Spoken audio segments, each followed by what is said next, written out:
के शुरुआत में हम जिनहो को देखते हैं जो कंप्यूटर में बैठ के संग जिनबू के हेटर्स का रिप्लाई दे रहा था एंड वो बहुत ही परेशान था इन सब चीजों को लेकर। तभी यहाँ पर संग जिनबू आता है, वो कहता है थैंक्स तुम्हारी इतनी मेहनत के लिए। जिनहो तो शौक होता है कि ये हमेशा कहीं गायब हो जाता है और अचानक से प्रकट होता है। जो भी हो संग जिनबू पूछता है सब कुछ सही तो है ना। जिनहो कहता है वैसे तुम थे कहाँ पर। संग जिनबू कहता है मैं डंजन से आ रहा हूँ, तुमने कहा था कि हमें थोड़ा पैसों की जरूरत है गिल्ड को स्टार्ट करने के लिए, देखो मैं ले आया। जिनहो तो इन प्रीमियम स्टोन को देखकर बहुत ही ज्यादा शॉक्ड होता है एंड वो खुश भी होता है क्योंकि ये बहुत ज्यादा है एम्प्लॉय को पे करने के लिए। जिनबू पूछता है एम्प्लॉय। जिनहो कहता है तुम्हें याद नहीं मैंने कहा था कि हमें एक फाउंडिंग मेंबर की जरूरत है। जिनबू कहते हैं हाँ तुमने कहा था कि हमें 3 लोग कम से कम चाहिए गिल्ड को स्टार्ट करने के लिए, एक guild master, vice guild master और एक एडिशनल मेंबर। जिनहो कहता है पर हमें बस एक ऐसा कोई चाहिए जो हेड काउंट को फिल कर सके और वो सही बंदा हो। वैसे भी हम कोई टेम्पोररी एम्प्लॉय को नहीं ढूंढ रहे। एंड वो जिनबू से कहता है सबसे इम्पोर्टेंट बात हमें जल्द से जल्द एक गिल्ड का नाम डिसाइड करना होगा। इसे सुनकर तो संग जिनबू हैरान होता है। जिनहो पूछता है क्या तुमने कोई नाम सोचा है। संग जिनबू कहता है मुझे लगा ये इतना जरूरी काम नहीं है तो मैंने नहीं सोचा। जो भी हो जिनहो उसे कई सारे नाम सजेस्ट करता है। आखिरकार जिनबू कहता है कैसा रहेगा अगर हम अपने गिल्ड का नाम सोलो प्लेयर रखे तो। इसे सुनकर जिनहो चौंक जाता है और कहता है क्या ये सच में। एंड वो अपने मन में कहता है ये मजाक था, मैं सोचता था ये हर चीज में अच्छा है लेकिन मैं गलत हूँ, ये भी इंसान ही है हम सब की तरह। तभी दरवाजा पर कोई नॉक करता है। जिनहो जाके दरवाजा खोलता है। यहाँ पर एक लड़की आई हुई होती है जो पूछती है क्या ये मिस्टर संग जिनबू का ऑफिस है। जिनहो कहता है हाँ यही है, लेकिन मैं पूछ सकता हूँ क्यों।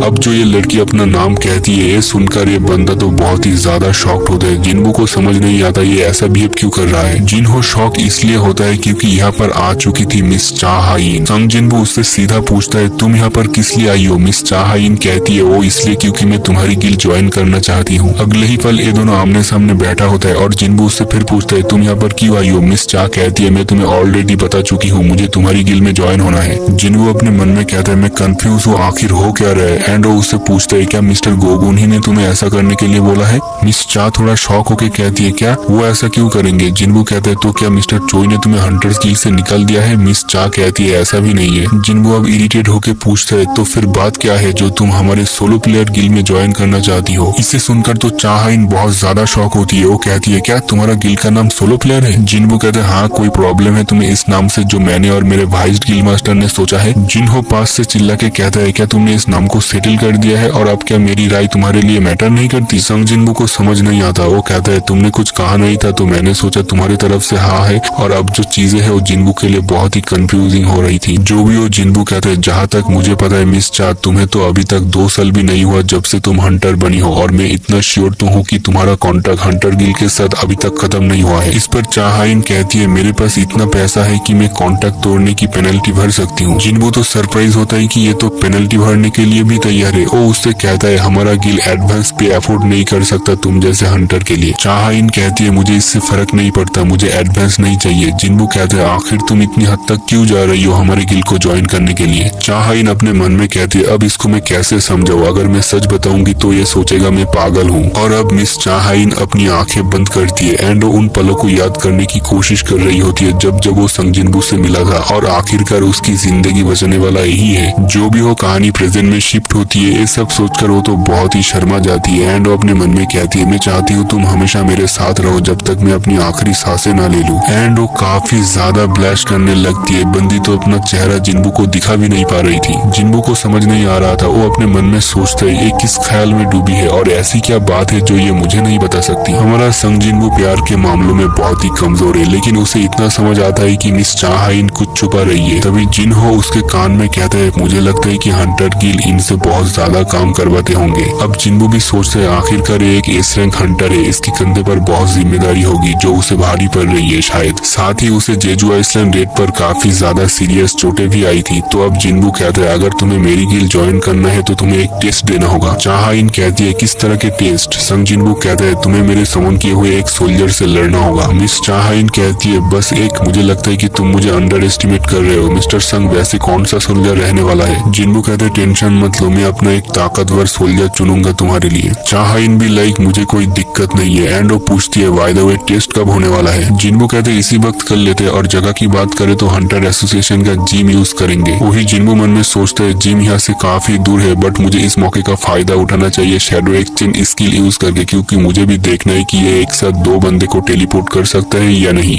चाहाइन जब दरवाजे से निकल रही थी तो जिन्बू बोलता है हम यहाँ से नहीं जाएंगे। ये बात मिस चाहाइन को कुछ समझ नहीं आती। फिर जिन्बू उससे कहता है एक आसान सा रास्ता मुझे पता है, लेकिन तुम्हें मुझसे चिपक के रहना होगा, क्या तुम्हें ये चलेगा? इस पर तो मिस चा बहुत शर्मा जाती है, बट वो ऐसा ही करती है जैसा जिन्बू ने उसे कहा और जिन्बू कहता है शैडो एक्सचेंज। इसके बाद ये दोनों सीधा हंटर एसोसिएशन के जिम में टेलीपोर्ट हो जाता है। चाहाइन तो सोच में पड़ जाती है कि वो लोग यहाँ कैसे आ गए। वही जिन्बू कहता है चलो टेस्ट को शुरू करते हैं। चाहाइन कहती है मुझे अभी अभी याद आया कि मैं तो अपना वेपन साथ में नहीं लाई। जिन्बू कहते हैं तुम्हारा मतलब वो कुल्हाड़ी? चाहाइन कहती है अरे नहीं वो मेरा वेपन नहीं है, एंड वो बहुत ही एम्ब्रेस फील करने लगती है। जिन्बू कहते हैं अरे मैं तो मजाक कर रहा था। अब चाहाइन कहती है स्टोरेज रूम में कुछ वेपन्स होगा जो मैं यूज कर सकती हूँ, एंड वो स्टोरेज रूम में आती है और यहाँ से एक वेपन उठा के कहती है मैं तैयार हूँ। जिन्बू मन में कहता है ये तो सच में सीरियस हो गई, इसकी पावर देखी जाए तो ये बहुत ही पावरफुल है। अगर मैं कोई मामूली बीस्ट को समन करूंगा तो वो उसे आराम से मार देगी। एंड अब जिन्बू इग्रिस को बाहर निकलता है और चाहाइन से कहता है ये सबसे अच्छी तलवारबाजी करता है मेरे बाकी शैडो सोल्जर में से। चाहाइन कहती है विनर कैसे डिसाइड होगा? जिन्बू कहता है फाइट चलती रहेगी जब तक तुम मेरे समन किए हुए बीस्ट को मार ना दो या तुम खुद सरेंडर ना कर दो। वही जिन्बू अपने मन में कहता है मैंने इससे कहा था कि मैं अपने सबसे ताकतवर सोल्जर को समन करूंगा, लेकिन इसकी फाइट बेरू से करवाई तो इसको गहरा सदमा लग सकता है। जिन्बू अब चाहाइन को देखकर कहती है मेरे ख्याल से अब फाइट को स्टार्ट कर देना चाहिए क्योंकि मिस चा पूरी तरह से रेडी हो चुकी है। तभी जिन्बू को याद आता है कि इसने कहा था कि उसे कोई फर्क नहीं पड़ता कि कौन सा वेपन मेरा सोल्जर यूज कर रहा है। तो वो मिस चा को कहता है क्या तुम एक सेकंड के लिए पीछे घूम सकती हो? चाहाइन कहती है ठीक है। और अब जिन्बू डेमन किंग बारान का वो तलवार इग्रिस को पकड़ा के कहते हैं तुम इसे इस्तेमाल करो। एंड अब इग्रिस और मिस चाहाइन आमने सामने होता है और फाइट शुरू हो जाता है। वही इग्रिस बड़े चौर में तलवार लेके आगे बढ़ रहा था एंड वो मिस चाहाइन पर एक अटैक कर देता है जिसका इम्पैक्ट काफी ज्यादा था, बट चाहाइन उसका अटैक डॉज करती है और एक काउंटर अटैक कर देती है इग्रिस पर, लेकिन इग्रिस उसे ब्लॉक करता है। और अगले ही पल हम जिन्बू का रिएक्शन देखते हैं जो काफी सरप्राइज था क्योंकि उसका स्ट्रॉन्गेस्ट सोल्जर हार चुका है। अब चाहाइन जिन्बू से कहती है क्या तुम्हें पक्का यकीन है कि ये ब्लैक नाइट तुम्हारा सबसे स्ट्रॉन्गेस्ट सोल्जर है? वो कहती है तुमने कहा था कि तुम्हारे पास 4 ताकतवर सोल्जर है तो बुलाओ उन्हें इधर अभी के अभी। जिन्बू थोड़ा सीरियस मूड में कहते हैं अगर मैं ऐसा करूँ तो तुम्हें चोट लग सकती है। चाहाइन कहती है मुझे उससे कोई फर्क नहीं पड़ता और वैसे भी मैं उससे दोबारा लड़ना चाहती हूँ। जिन्बू शॉक होकर कहता है तो तुम्हें पता है? चाहाइन कहते हैं हाँ मैंने उस बीस्ट को भी देखा है और मैंने कैमरा फुटेज को भी देखा है। जिन्बू के पास कोई ऑप्शन नहीं होता है एंड वो कहते हैं बेरू बाहर निकलो। और जब बेरू समन होता है तो उसके प्रेजेंस से चाहाइन थोड़ी नर्वस फील करने लगती है। वही जिन्बू को थोड़ा टेंशन हो रहा था क्योंकि बेरू को बनाया गया है हंटर्स को मारने के लिए, अगर उसे खुली छूट दे दी तो वो तबाही मचा देगा। जो भी हो बेरू कहता है माय लॉर्ड क्या करना है इस इंसान के साथ? जिन्बू कहता है इसके साथ फाइट करो और हरा दो, बट याद रखना इसको चोट न लगे। बेरू कहता है ठीक है माय लॉर्ड। इसके बाद बेरू जोर से चीखने लगता है जिससे फ्लोर के सभी लाइट टूट जाती है। मिस चाहाइन थोड़ा नर्वस होकर मन में कहती है क्या संग जिन्बू ने इस मॉन्स्टर के साथ फाइट किया था? जो भी हो बेरू फुल रेडी हो चुका है फाइट करने के लिए। वही जिन्बू कहते हैं अगर तू उसे चोट पहुंचाएगा तो मैं तुझे नहीं छोड़ने वाला। बेरू कहते हैं मैं समझ गया माय लॉर्ड। इधर चाहाइन को लगती है कि यही अच्छा मौका है हमला करने का, बट